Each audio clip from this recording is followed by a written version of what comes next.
আসসালামু আলাইকুম, আমন্ত্রণ মাইক্রো সংবাদে আপনাদের সাথে আছে আমি সাকিব। শুনে জানিয়ে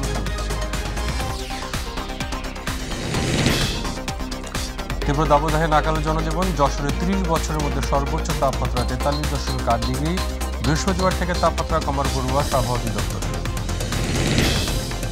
অতি বাম আর অতি ডান মিলে সরকার উৎখাতের ষড়যন্ত্র করছে। কার্যনির্বাহী সংসদের বৈঠকে বললেন প্রধানমন্ত্রী।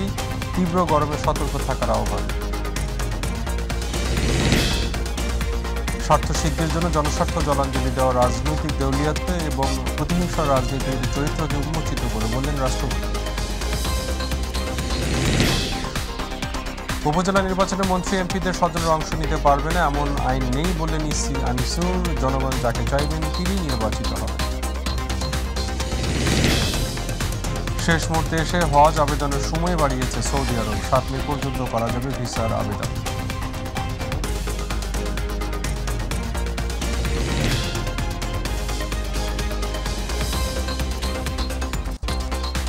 শুনছিলেন শিরোনাম, এবার জানিয়ে দেব খবর। শুরুতেই তাপ প্রবাহ প্রসঙ্গ। আগামী 3 মের পর সারা দেশে বৃষ্টি হতে পারে এবং 10 মের পর মাত্রাতিরিক্ত তাপদাহ থেকে স্বস্তিদায়ক পরিস্থিতি সৃষ্টি হবে বলে জানিয়েছেন আবহাওয়াবিদ মোহাম্মদ শাহিনুল ইসলাম। তবে চলমান তাপপ্রবাহ আগামীকাল পর্যন্ত থাকবে বলেও জানান তিনি। এদিকে তীব্র তাপপ্রবাহের কারণে আজ ঢাকাসহ দেশের 27 জেলার সব স্কুল, কলেজ ও মাদ্রাসা বন্ধ ঘোষণা করেছে শিক্ষা মন্ত্রণালয়। আবু সাইদ রিপোর্ট। গেল ক সপ্তাহ ধরে সারা দেশে চলছে কাঠফাটা তাপদাহ। অস্বস্তিতে রয়েছে সব শ্রেণী পেশার মানুষ। তবে আবহাওয়া অধিদপ্তর বলছে আগামী মে মাসের 2 তারিখ থেকে তাপপ্রবাহ কমতে শুরু করবে। প্রথমে পূর্বাঞ্চল, সিলেট ও চট্টগ্রামে বৃষ্টির কারণে তাপমাত্রা কিছুটা হ্রাস পেতে পারে। তবে 3 মের পরে মিলবে স্বস্তির বৃষ্টি। আর 10 তারিখের পর থেকে তাপদাহ কমে স্বস্তিদায়ক পরিস্থিতি সৃষ্টি হবে। আর দেশের পশ্চিমাংশে যেহেতু বৃষ্টির কোনো সম্ভাবনা নেই, তাই 11 মে থেকে আবারও তাপমাত্রা বাড়তে পারে বলে জানালেন আবহাওয়াবিদ মোহাম্মদ শাহিনুল ইসলাম। বাংলাদেশের পশ্চিমাংশে বৃষ্টির সম্ভাবনাটা কম, যেখানে তাপমাত্রা হয় আমাদের সমান বা তারও বেশি। যদি বৃষ্টি না হয়, যদি থেমে যায় বৃষ্টিটা 1 দিন বা 2 দিন গ্যাপ করে, তখন তাপমাত্রা আবার আগের অবস্থায় চলে আসতে পারে। আর হিট ওয়েভ যদি জারি রাখিও আমরা হয়তো অঞ্চল বা ডিভিশন বা জেলাগুলো উল্লেখ রাখতে পারি। পরিস্থিতি যখন এমন, তখন আজ ও আগামীকাল এই 2 দিন তাপমাত্রা অপরিবর্তিত থাকবে বলেও জানালেন এই আবহাওয়াবিদ। সারা দেশ থেকে হিট ওয়েভ উঠে যাবে না, তাপপ্রবাহ উঠে যাবে না, সেটা আমরা বলতে পারছি। 4 তারিখের কাছাকাছি সময় থেকে 10 তারিখ পর্যন্ত আমাদের স্বস্তিদায়ক একটা আবহাওয়া বাংলাদেশে বিরাজ করতে পারে, যদি কালবৈশাখীর বৃষ্টিটা আমরা 4 তারিখ থেকে কন্টিনিউ প্রতিদিন কিছু না কিছু পাই। আবু সাইদ, মাই টিভি, ঢাকা। প্রচণ্ড গরমে জনজীবনে ত্রাহি ত্রাহি অবস্থা। রেহাই পেতে যে যার মতো খুঁজে নিচ্ছে স্বস্তি। এদিকে আজ দেশের ইতিহাসে সর্বোচ্চ তাপমাত্রা রেকর্ড করা হয়েছে যশোরের 43.8 ডিগ্রি সেলসিয়াস। স্বাস্থ্য অধিদপ্তর জানিয়েছে হিট স্ট্রোকে 6 জেলায় পর্যন্ত 9 জনের মৃত্যু হয়েছে। প্রতিনিধিদের পাঠানো তথ্যচিত্র আরও জানাচ্ছেন শামস তাবরিজ উচ্ছ্বাস। কয়েকদিন ধরে মাঝারি থেকে তীব্র তাপদাহ বইছে দেশের নানা অঞ্চলে। তীব্র তাপদাহে অসহনীয় হয়ে উঠেছে জনজীবন। কোথাও নেই বিন্দুমাত্র স্বস্তি। যে যেভাবে পারছে একটু প্রশান্তি খুঁজতে ছুটছেন ছায়াযুক্ত স্থানে।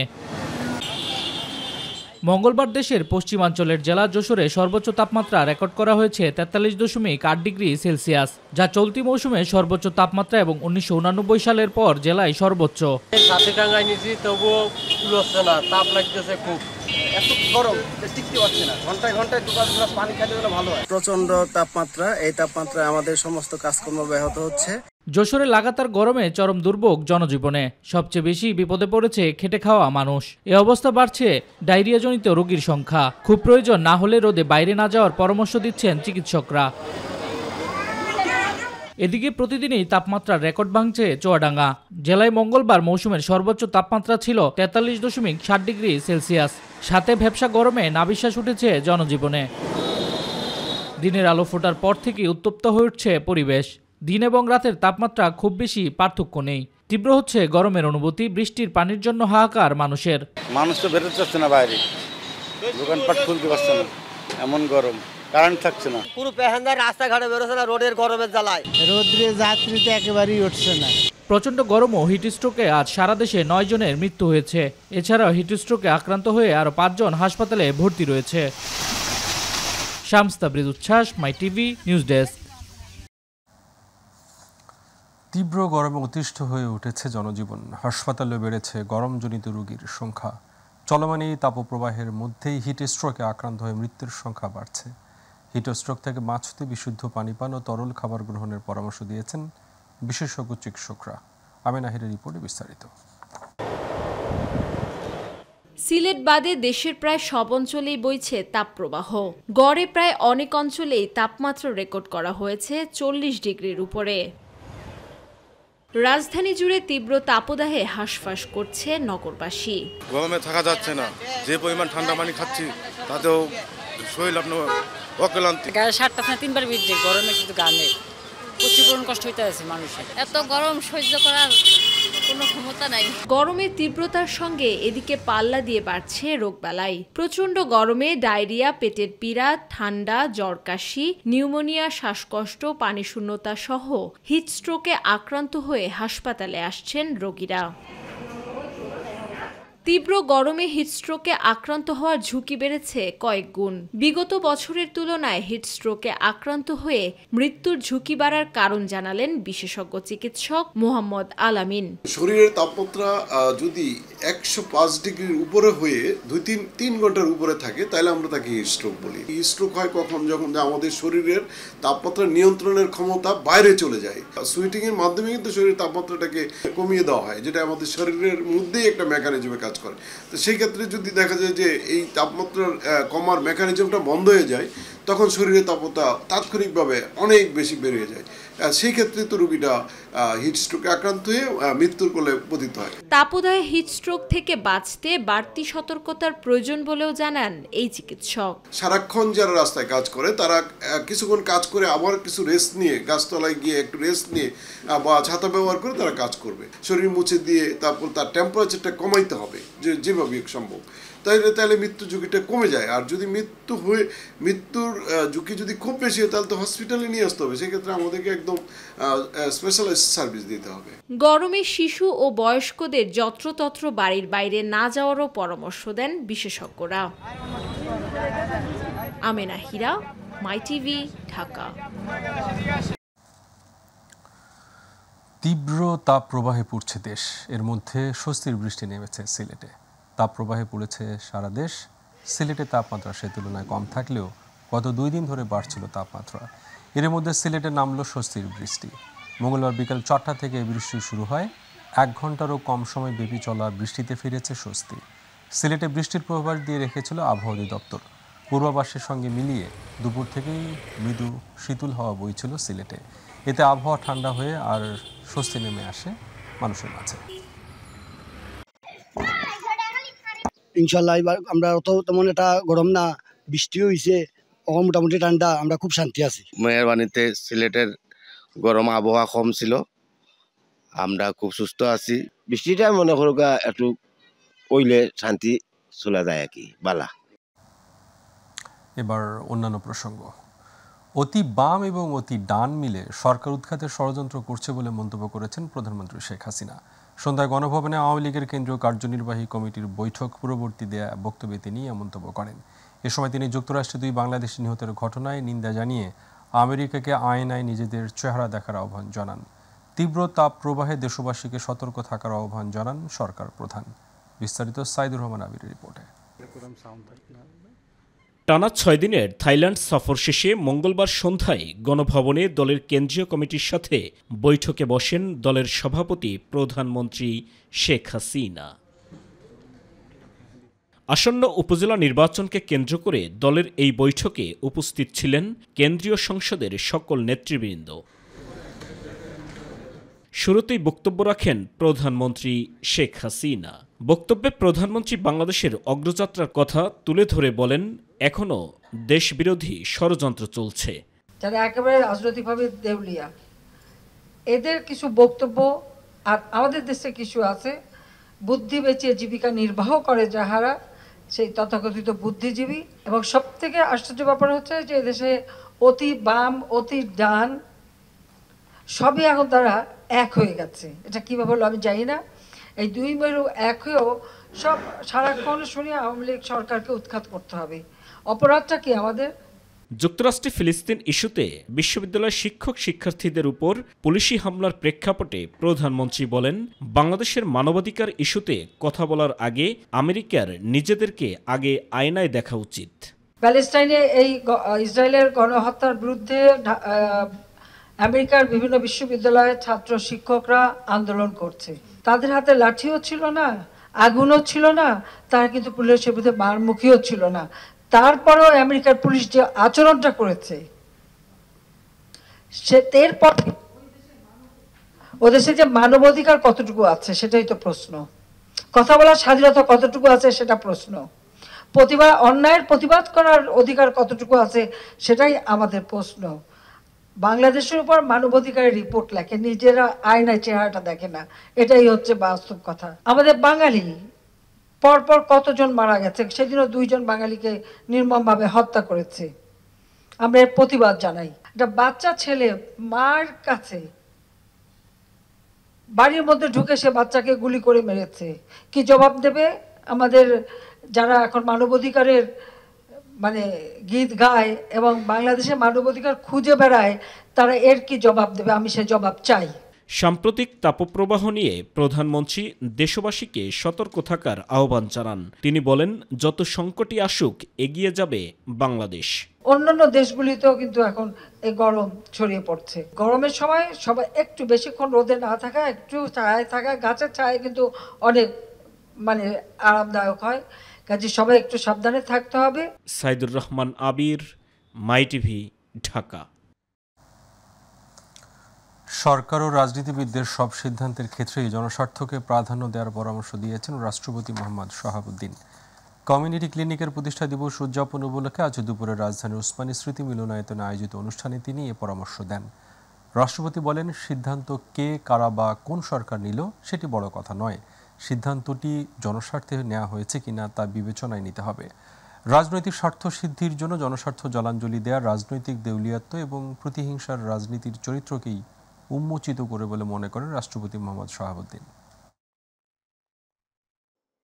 দেশের উন্নয়ন অগ্রগতি বাধাগ্রস্ত হয় এবং জনগণের ভোগান্তি বাড়ে, এ ধরনের কর্মসূচি পরিহারের জন্য আমি সেই সকল জনস্বার্থ বিরোধী সেই দলসমূহ বা গোষ্ঠীসমূহকে আহ্বান জানাই যে এই ধরনের কর্মসূচি থেকে আপনারা বিরত থাকবেন।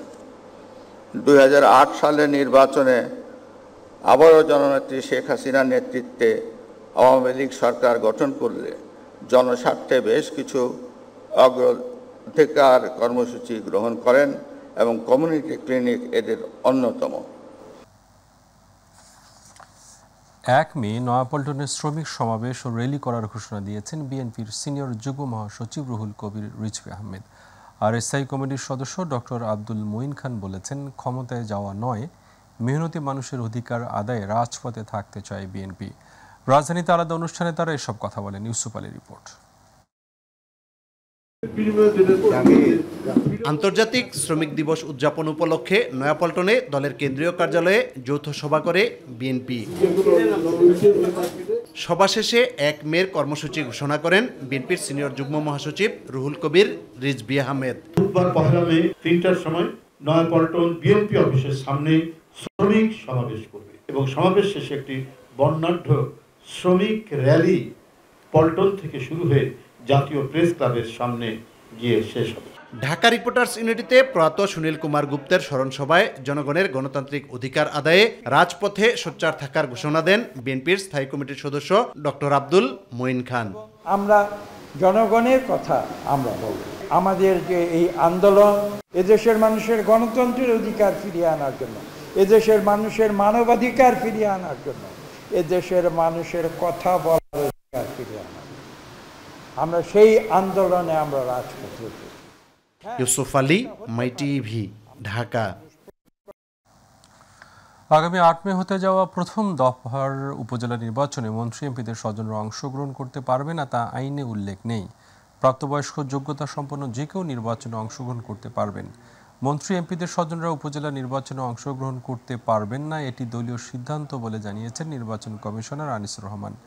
কুমিল্লা জেলা শিল্পকলা একাডেমি মিলনায়তনের 6ষ্ঠ উপজেলা নির্বাচনকে কেন্দ্র করে আইন শৃঙ্খলা রক্ষাকারী বাহিনীকে মাঠ প্রশাসনের কর্মকর্তাদের সাথে মতবিনিময় সভা শেষে তিনি এসব কথা বলেন। আপনারা অতীতেও লক্ষ্য করছেন আমাদের কঠোরতার কোনো শেষ ছিল না। এবারও আমরা একই অবস্থান, দ্বাদশ জাতীয় সংসদ নির্বাচনে যে স্ট্যান্ডার্ড আমরা নিয়ে গেছি তার নিচে আমরা করতে পারব। হজের ভিসা আবেদনের শেষ সময়ে গত 29 এপ্রিল থাকলেও সেটি বাড়িয়েছে সৌদি সরকার। ধর্ম মন্ত্রণালয়ের আবেদনের পরিপ্রেক্ষিতে এ সময় বাড়ানো হয়েছে। ফলে চলতি বছর হজে যেতে চূড়ান্ত নিবন্ধনকারী হজযাত্রীরা আগামী 7 মে পর্যন্ত হজ ভিসার আবেদন করতে পারবেন। বিষয়টি নিশ্চিত করেছেন হজ এজেন্সি অ্যাসোসিয়েশন বাংলাদেশ হাবের সভাপতি এম শাহাদত হোসেন তসলিম। তিনি জানান, ধর্মমন্ত্রীর আবেদনের পরিপ্রেক্ষিতে সৌদি হজ উমরাহ মন্ত্রণালয় বাংলাদেশি হাজিদের জন্য হজের ভিসা আবেদনের সময় 29 এপ্রিল থেকে আগামী 7 মে পর্যন্ত বাড়িয়েছে। এ সময়ের মধ্যে সবাইকে ভিসা আবেদন করার জন্য অনুরোধ জানান তিনি।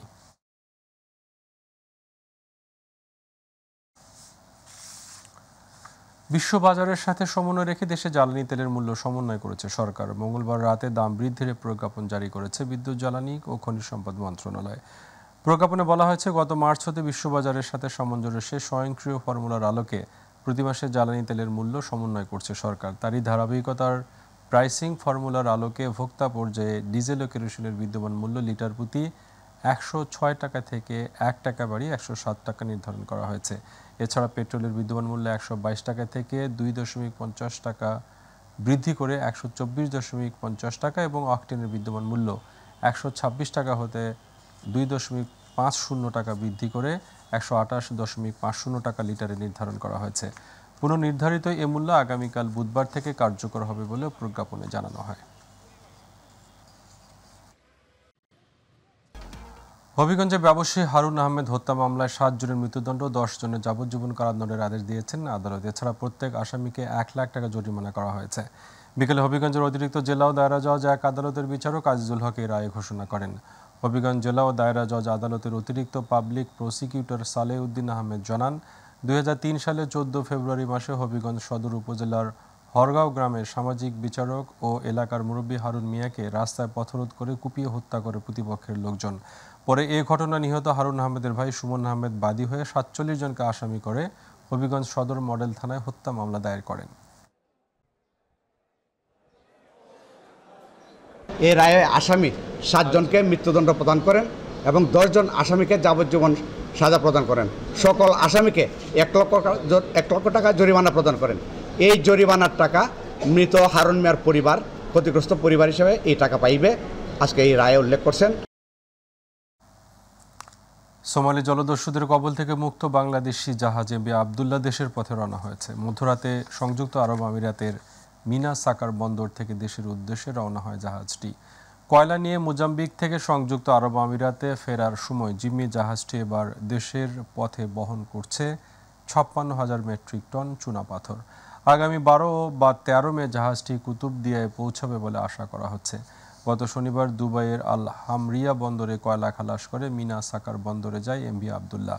সেখান থেকে 56,000 মেট্রিক টন জাহাজীকরণ করা হয়। চালানটি চট্টগ্রামের কুতুবদিয়ায় খালাস করা হবে। জাটকা রক্ষায় 2 মাস নদীতে মাছ ধরা বন্ধ থাকার সময় শেষ হচ্ছে আজ। মাছ ধরতে রাতেই নদীতে নামবে জেলেরা। সেই লক্ষ্যে সব প্রস্তুতিও সম্পন্ন করেছে তারা। ভোলা প্রতিনিধি আরিফ হোসেন লিটনের রিপোর্ট জানাচ্ছেন ইলিয়াস কমল। 2 মাস বন্ধ থাকায় নষ্ট হয়ে যাওয়া নৌকা ও জাল মেরামত করে প্রস্তুত জেলেরা। নদীতে মাছ ধরার লক্ষ্যে জমজমাট হয়ে উঠছে ঝিমিয়ে পড়া মাছের আড়তগুলো। আজ মধ্যরাত থেকে নদীতে নামবে ভেবেই স্বস্তিতে জেলেরা। তবে নিষিদ্ধ সময়ে সরকারি সুবিধাগুলো যথোপযুক্ত উপায়ে না পাওয়ায় ক্ষোভ রয়েছে মৎস্যজীবীদের। নিষেধাজ্ঞা মেনে চললেও সরকারি সহযোগিতা পাননি অভিযোগ অনেকেরই। আমাদের চাল দেওয়ার কথা 80 কেজি করে, এই জায়গায় দিয়ে 40 কেজি। 2 বার চাল দেয় 80 কেজি করে 160 কেজি। ওই জায়গায় যায় আমরা 20 কেজিও পাই নাই। সব উপরে লোকেরা খাইতে আছে, আমরা যাইলে ডাইরেক্ট নাই। সরকার তো আমাদের দেয়, সরকার দিলে লাভ কি? আমাদের তো এরা বিতরণ ঠিক না। সরকার যে আর্থিক সহযোগিতা চাউল দিছে, এটার পাশাপাশি যদি কিছু আর্থিক সহযোগিতা করতো, আমরা এটা নিয়ে মোটামুটি চলার মতো কিছু খাইতে পারতাম, আর যা দিছে এ আমাকে খুবই সংকট বাজে গেছে। তবে উপযুক্ত মাছ পেলেই সকল লোকসান কাটিয়ে উঠবে মনে করেন মৎস্য বিভাগ। চলতি বছর ইলিশের কাঙ্ক্ষিত লক্ষ্য অর্জন করা যাবে আশা করেন তারা। আমরা আশা করছি যেহেতু সফলতার সাথে আমরা এই অভিযানটি শেষ করতে পারছি, এই অভিযানের পরেই আমাদের ইলিশের কাঙ্ক্ষিত উৎপাদন যেমন আমরা লক্ষ্য অর্জন করতে সক্ষম হব, তেমনি জেলে ভাইরা তাদের বিপুল পরিমাণ তারা ইলিশ পাবে বলে আমি মনে করি। জাটকা সংরক্ষণে জেলার মেঘনা নদীতে 90 কিলোমিটার ও তেঁতুলিয়া নদীতে 100 কিলোমিটার অভয়াশ্রমে 1 মার্চ থেকে 30 এপ্রিল পর্যন্ত ইলিশ সহ সকল প্রকার মাছ ধরা নিষিদ্ধ করা হয়। ইলিয়াস কমল, মাই টিভি।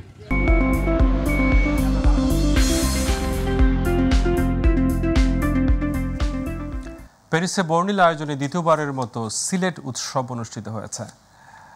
আড্ডা, গান, আনন্দ, উচ্ছ্বাস আর ভালোবাসায় উৎসব ঘিরে ছিল ফ্রান্সে বসবাসরত বাংলাদেশিদের মিলন মেলা। ফ্রান্স প্রতিনিধি বাদল পাল জানান, জালালাবাদ অ্যাসোসিয়েশন ফ্রান্সের উদ্যোগে প্যারিসের লা কর্নভের একটি হলে উৎসবের আনুষ্ঠানিক উদ্বোধন করা হয়। আয়োজিত উৎসবে প্রধান অতিথি ছিলেন পররাষ্ট্র মন্ত্রণালয় সম্পর্কিত সংসদীয় স্থায়ী কমিটির বর্তমান সভাপতি doctor A K M. Abdul Momen MP, আয়োজক সংগঠনের ভারপ্রাপ্ত সভাপতি খসরুজ্জামান জালালাবাদের সভাপতিত্বে ও সাধারণ সম্পাদক মোহাম্মদ আলী হোসেনের পরিচালনায়। অন্যান্যদের মধ্যে বক্তব্য রাখেন জালালাবাদ অ্যাসোসিয়েশন ইউকের সহসভাপতি মুহিবুদ্দিন চৌধুরী, জাস্টিন ফাউন্ডেশন ইউকের ডিরেক্টর মিজানুর রহমান, সাবেক পররাষ্ট্রমন্ত্রীর ব্যক্তিগত কর্মকর্তা কায়েস চৌধুরী, আইসা প্রেসিডেন্ট ওবায়দুল্লাহ কায়েস, বিডি ফার্নিচারের পরিচালক মিয়া মাসুদ, বাংলা অটো ইকুলের হোসেন সালাম রহমান, প্যারিস বাংলা প্রেস ক্লাবের প্রতিষ্ঠাতা সভাপতি এনায়েত হোসেন সোহেল। মামা সাংস্কৃতিক শিল্পগোষ্ঠী বিডি মালয়েশিয়ার 11তম প্রতিষ্ঠা বার্ষিক ও বাঙালির প্রাণের উৎসব পহেলা বৈশাখ উপলক্ষে মনোজ্ঞ সাংস্কৃতিক সন্ধ্যা অনুষ্ঠিত হয়েছে। মালয়েশিয়ার প্রতিনিধি আশরাফুল মামুন জানান, সংগঠনের ভারপ্রাপ্ত সভাপতি মোহাম্মদ ইয়াসিন টুটলের সভাপতি ও সঞ্চালনা করেন সংগঠনের প্রতিষ্ঠাতা ইমদাদুল হক সবুজ মামা। অনুষ্ঠানের শুরুতেই দুই দেশের জাতীয় সঙ্গীত গাওয়ার পর 4 পর্ব অনুষ্ঠানটি পরিচালিত হয়। অনুষ্ঠানে প্রধান অতিথি ছিলেন কুয়ালালামপুর বিশ্ববিদ্যালয়ের সিনিয়র প্রফেসর ডক্টর ইমদাদুল হক। বিশেষ অতিথি ছিলেন দাতুশ্রী কামরুজ্জামান কামাল, দাতুশ্রী জালালউদ্দিন সেলিম, মনিরুজ্জামান এস.কে. সেন্টু, সংগঠনের উপদেষ্টা মোহাম্মদ আলী, দাতু চন্দন সহ আরও অনেকে। সংবাদের শেষ প্রান্তে আমরা যাবার আগে আরও একবার জানিয়ে দিচ্ছি সংবাদ শিরোনামগুলো। তীব্র দাবদাহে নাকাল জনজীবন। যশোরে 30 বছরের মধ্যে সর্বোচ্চ তাপমাত্রা 43.8 ডিগ্রি। বৃহস্পতিবার থেকে তাপমাত্রা কমার পূর্বাভাস আবহাওয়া দপ্তরের। অতি বাম আর অতি ডান মিলে সরকার উৎখাতের ষড়যন্ত্র করছে, কার্যনির্বাহী সংসদের বৈঠকে বললেন প্রধানমন্ত্রী। তীব্র গরমে সতর্ক থাকার আহ্বান। স্বার্থ সিদ্ধির জন্য জনস্বার্থ জলাঞ্জলি দেওয়া রাজনৈতিক দেউলিয়াত্ব ও প্রতিহিংসার রাজনৈতিক চরিত্রকে উন্মোচিত করে বললেন রাষ্ট্রপতি। উপজেলা নির্বাচনে মন্ত্রী এমপিদের স্বজনেরা অংশ নিতে পারবেন না এমন আইন নেই বললেন ইসলামিসুল। জনগণ যাকে চাইবেন তিনি নির্বাচিত হবেন। শেষ মুহূর্তে এসে হজ আবেদনের সময় বাড়িয়েছে সৌদি আরব। 7 মে পর্যন্ত করা যাবে ভিসার আবেদন।